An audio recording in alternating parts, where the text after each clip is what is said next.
మీరు రాజధాని ఒక్కటే పాయింట్ చేస్తున్నారు, కానీ వేరస్ కంపేర్ టు తమిళనాడు ఏదైనా తీసుకుంటే మనకు బెస్ట్ హాస్పిటల్స్ వచ్చాయి, పూర్ పీపుల్ చదువుకుంటున్నారు, ఎడ్యుకేట్ అవుతున్నారు. వీళ్ళ కోణంలో ఆలోచిస్తే మనం అంటూ ఒక స్టెప్ ఫార్వర్డ్ లో ఉన్నాం. సో రాజధాని కాలేదు అనే పాయింట్ పక్కన పెడితే మిగతా వాటిలో మన స్టేట్ అనేది కొంచెం బెస్ట్ గా ఉంది. హాస్పిటాలిటీ కట్టిస్తున్నారు, బెస్ట్ హాస్పిటాలిటీ వచ్చింది, పూర్ పీపుల్ చదువుతున్నారు, అలాగే పెన్షన్ వస్తుంది.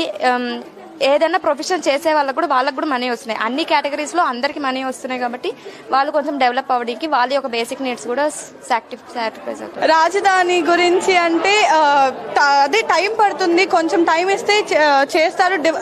ఫస్ట్ ఆఫ్ ఆల్ స్టేట్ ని డెవలప్ చేయడం ముఖ్యము. సో స్టేట్ ని డెవలప్ చేసుకుంటూ వస్తున్నారు కాబట్టి ఫస్ట్ స్టూడెంట్స్ మీద ఎక్కువగా ఫోకస్ పెట్టారు. దానికి మేము చాలా సంతోషంగా ఉన్నాము. మనం ఎప్పుడైతే తెలంగాణ ఆంధ్రప్రదేశ్ విడిపోయిందో హైదరాబాద్ అనేది మనం కోల్పోయాము. ఎందుకంటే టోటల్ ఐటీ ఇండస్ట్రీ మొత్తం ఐటీ పరంగా కావచ్చు, టోటల్ డెవలప్మెంట్ అంతా హైదరాబాద్, మనం క్యాపిటల్ అప్పుడు ఉంది. సో హైదరాబాద్ని పోగొట్టుకున్నాము. సో తిరిగి మనం దాన్ని చేయాలి అంటే మనకి ఎంతో కొంత టైం పడుతుంది. విద్య రంగంలో అంటే మొదటిగా చూసుకుంటే ఒక విద్యార్థికి ఏం కావాలంటే విద్య కావాలి, దాని తర్వాతే ఉద్యోగం కానీ ఏదైనా కానీ.